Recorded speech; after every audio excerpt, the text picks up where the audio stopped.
ಎಲ್ಲರೂ ಬಹಳ ಇಷ್ಟಪಟ್ಟು ತಿನ್ನುವಂತಹ ಮೆಣಸಿನ ಸಾರು ಅಥವಾ ಪೆಪ್ಪರ್ ರಸಮ್ ಹೇಗೆ ಮಾಡೋದು ಅಂತ ನೋಡೋಣ. 2 ರೆಸಿಪಿನ ಇವತ್ತಿನ ಈ ವಿಡಿಯೋದಲ್ಲಿ ತೋರಿಸ್ತಾ ಇದ್ದೀನಿ. ಎರಡೂ ಮಾಡೋದಕ್ಕೆ ತುಂಬ ಸುಲಭ, ರುಚಿ ಅಂತೂ ಬಹಳ ಚೆನ್ನಾಗಿರುತ್ತೆ. ನಮಸ್ತೆ, ನಾನು ನಿಮ್ಮ ಲತಾ, ವೆಜ್ ರೆಸಿಪೀಸ್ ಆಫ್ ಕರ್ನಾಟಕಕ್ಕೆ ನಿಮಗೆಲ್ರಿಗೂ ಮತ್ತೊಮ್ಮೆ ಸ್ವಾಗತ. ಮೊದಲನೇ ವಿಧಾನದಲ್ಲಿ ಇಲ್ಲಿ ನೋಡಿ 2 ಚಮಚದಷ್ಟು ಕಾಳುಮೆಣಸು ಮತ್ತು 1 ಚಮಚದಷ್ಟು ಜೀರಿಗೆನ ತೊಗೊಂಡು ಕುಟ್ಟಿ ಪುಡಿ ಮಾಡಿಟ್ಕೊಳ್ಬೇಕು. ನೀವು ಬೇಕಾದ್ರೆ ಮಿಕ್ಸಿನಲ್ಲಿ ಪುಡಿ ಮಾಡಿ ಇಟ್ಕೊಂಡಿರ್ಬೋದು, ಬೇಕಾದವಾಗ ಉಪಯೋಗಿಸ್ಬೋದು. ಆಮೇಲೆ ಒಂದು ಬಾಣಲೆನಲ್ಲಿ 1 ಟೇಬಲ್ ಚಮಚದಷ್ಟು ಎಣ್ಣೆ ಬಿಸಿ ಮಾಡಿ ಅರ್ಧ ಚಮಚ ಸಾಸಿವೆ, ಅರ್ಧ ಚಮಚ ಜೀರಿಗೆ ಹಾಕಿ ಒಗ್ಗರಣೆ ಮಾಡ್ಕೊತಾ ಇದ್ದೀನಿ. ಸಾಸಿವೆ ಜೀರಿಗೆ ಸಿಡಿಯೋಕ್ಕೆ ಶುರುವಾದ ಕೂಡಲೇ ಸೀಳಿರುವಂತಹ ಹಸಿಮೆಣಸಿನ್ಕಾಯಿ, ಒಂದು 8ರಿಂದ 10 ಬೆಳ್ಳುಳ್ಳಿ, ಸ್ವಲ್ಪ ಕರಿಬೇವು ಇಷ್ಟನ್ನು ಹಾಕಿ ಒಂದು ಸ್ವಲ್ಪ ಹೊತ್ತು ಹುರಿಯೋದಕ್ಕೆ ಬಿಡಬೇಕು. ಆಮೇಲೆ ಒಂದು ದೊಡ್ಡ ಚಿಟಕಿ ಇಂಗನ್ನು ಸಹ ಸೇರಿಸ್ತಾ ಇದ್ದೀನಿ. ಹಾಗೆ ಒಂದು ದೊಡ್ಡ ಟೊಮ್ಯಾಟೊನ ಸಣ್ಣದಾಗಿ ಕತ್ತರಿಸಿರೋದು, ಜೊತೆಗೆ ಒಂದು ದೊಡ್ಡ ಚಿಟಕಿಯಷ್ಟು ಅರಿಶಿನ, ಇವಿಷ್ಟನ್ನು ತಗೊಂಡು ಟೊಮ್ಯಾಟೊ ಎಲ್ಲ ಮೆತ್ತಗಾಗೋವರೆಗೆ ಹುರಿಬೇಕು.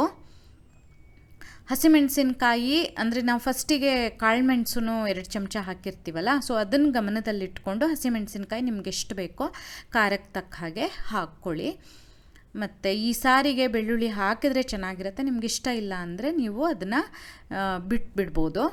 ಆಮೇಲೆ ನೋಡಿ, ಇಲ್ಲಿ ಟೊಮ್ಯಾಟೊ ಎಲ್ಲ ಮೆತ್ತಗೆ ಆದ ಕೂಡಲೇ ಅದಕ್ಕೆ ನಾನು ಹುಣಸೆ ಹಣ್ಣು ಹಾಕಿ ಅಗತ್ಯ ಇರೋಷ್ಟು ನೀರನ್ನು ಸೇರಿಸ್ತಾ ಇದ್ದೀನಿ. ಹಾಗೆ ರುಚಿಗೆ ತಕ್ಕಂತೆ ಉಪ್ಪನ್ನು ಮತ್ತು ಒಂದು ಸ್ವಲ್ಪ ಬೆಲ್ಲ ಕೂಡ ಸೇರಿಸ್ತಾ ಇದ್ದೀನಿ.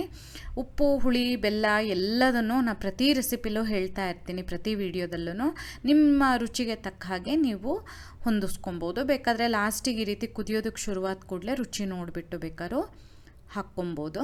ಇಲ್ಲಿ ಸಾರು ಚೆನ್ನಾಗಿ ಫಸ್ಟಿಗೆ ಕುದಿಬೇಕು. ಎಲ್ಲ ಆದಮೇಲೆ ಲಾಸ್ಟಿಗೆ ನಾವು ಕುಟ್ಟಿ ಪುಡಿ ಮಾಡಿಟ್ಕೊಂಡಿರ್ತೀವಲ್ಲ ಅದನ್ನು ಹಾಕಿಬಿಟ್ಟು ಒಂದು ಸ್ವಲ್ಪ ಹೊತ್ತು ಆಮೇಲೆ ಕುದಿಸ್ಬೇಕು ಅಷ್ಟೇ. ಕೊನೆಯಲ್ಲಿ ಕೊತ್ತಂಬರಿ ಸೊಪ್ಪು ಹಾಕಿ ಸ್ಟವ್ ಆಫ್ ಮಾಡಿದ್ರೆ ಆಯಿತು. ನೋಡಿ, ಅದು ಆಲ್ರೆಡಿ ಪುಡಿ ಮಾಡಿಟ್ಕೊಂಡ್ರಂತೂ ತುಂಬ ಸುಲಭವಾಗುತ್ತೆ. ಬೇಳೆ ಎಲ್ಲ ಏನೋ ಬೇಯಿಸೋದು ಬೇಡ, ಬಹಳ ರುಚಿಯಾಗಿರುತ್ತೆ. ಇನ್ನು 2ನೇ ವಿಧಾನ ಅಂತೂ ಇನ್ನೂ ಸುಲಭ. ಇದು ಮಾತ್ರ ಬೇಳೆ ಹಾಕಿ ಮಾಡೋಂಥದ್ದು. 1/4 ಕಪ್ಪಷ್ಟು ತೊಗರಿಬೇಳೆನ ನಾನು ಕುಕ್ಕರಲ್ಲಿ ತೊಳೆದು ಅದಕ್ಕೆ ಅರ್ಧ ಕಪ್ಪಷ್ಟು ನೀರು, ಒಂದು ದೊಡ್ಡ ಚಿಟಕಿ ಅರಿಶಿನ ಹಾಗೂ ಒಂದು 4-5 ಹನಿ ಎಣ್ಣೆ ಹಾಕಿ ಬೇಳೆನ ಒಂದು 2 ವಿಸಿಲ್ ಮಾಡಿ ಬೇಯಿಸ್ಕೊಳ್ತಾ ಇದ್ದೀನಿ. ಅಷ್ಟೊತ್ತಿಗೆ ಬೇಳೆ ಒಂದು ಅರ್ಧ ಅಂಶದಷ್ಟು ಬೆಂದಿರುತ್ತೆ. ಆವಾಗ ಒಂದು 2 ಟೊಮೆಟೊನ ಈ ರೀತಿ ದೊಡ್ಡದಾಗಿ ಕತ್ತರಿಸಿ ಅದನ್ನು ಸೇರಿಸ್ಬಿಟ್ಟು ಪುನಃ ಒಂದು 2 ವಿಸಿಲ್ ಮಾಡ್ಕೊಳ್ತೀನಿ. ಈ ರೀತಿ ಮಾಡ್ಕೊಂಡವಾಗ ಬೇಳೆ ಟೊಮೆಟೊ ಎಲ್ಲ ಮೆತ್ತಗೆ ಬೆಂದಿರುತ್ತೆ. ಆಮೇಲೆ ನೋಡಿ, ಇದನ್ನು ಹೀಗೆ ಮ್ಯಾಶ್ ಮಾಡ್ಕೊಬೇಕು. ನೀವು ಬೇಕಾದರೆ ಮಿಕ್ಸಿಗೆ ಹಾಕಿ 1-2 ಸುತ್ತು ರುಬ್ಬಿದ್ರೂ ಕೂಡ ನಡೆಯುತ್ತೆ.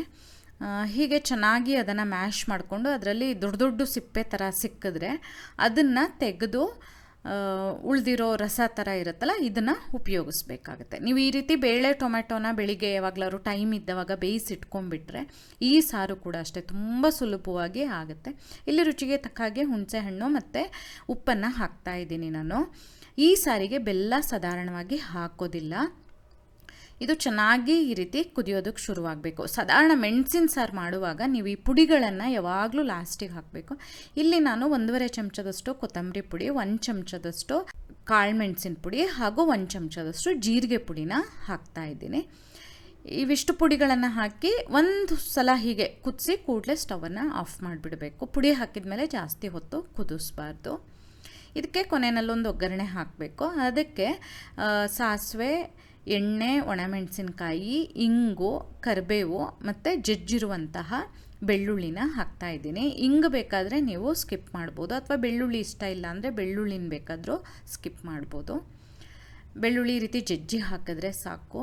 ಈ ಸಾರಂತೂ ತುಂಬ ಅಂದರೆ ತುಂಬ ರುಚಿಯಾಗಿರುತ್ತೆ. ಬೇಳೆನೂ ಇರುತ್ತೆ, ಜೊತೆಗೆ ಒಂಥರ ಕಟ್ಟು ತೆಗೆದಂಗೆ ಮಾಡ್ಕೊಂಡಿರ್ತೀವಲ್ವ, ಹಾಗೆ ಸೂಪ್ ಥರ ಬೇಕಾದರೂ ಕುಡಿಬೋದು. ನೀವು ಈ ಚಳಿಗಾಲದಲ್ಲಿ 2 ರೆಸಿಪಿನ ಖಂಡಿತ ಟ್ರೈ ಮಾಡಿ. ನಿಮ್ಗೆ ಇಷ್ಟ ಆಯಿತಾ ಅಂಥೇಳಿ. ನಿಮ್ಗೆ ಈ ವಿಡಿಯೋ ಇಷ್ಟ ಆದಲ್ಲಿ ಲೈಕ್ ಮಾಡಿ, ಶೇರ್ ಮಾಡಿ, ಕಮೆಂಟ್ ಮಾಡಿ, ಹಾಗೆ ನಮ್ಮ ಚಾನಲಿಗೆ ಸಬ್ಸ್ಕ್ರೈಬ್ ಮಾಡೋದನ್ನು ಮರಿಬೇಡಿ. ಧನ್ಯವಾದಗಳು.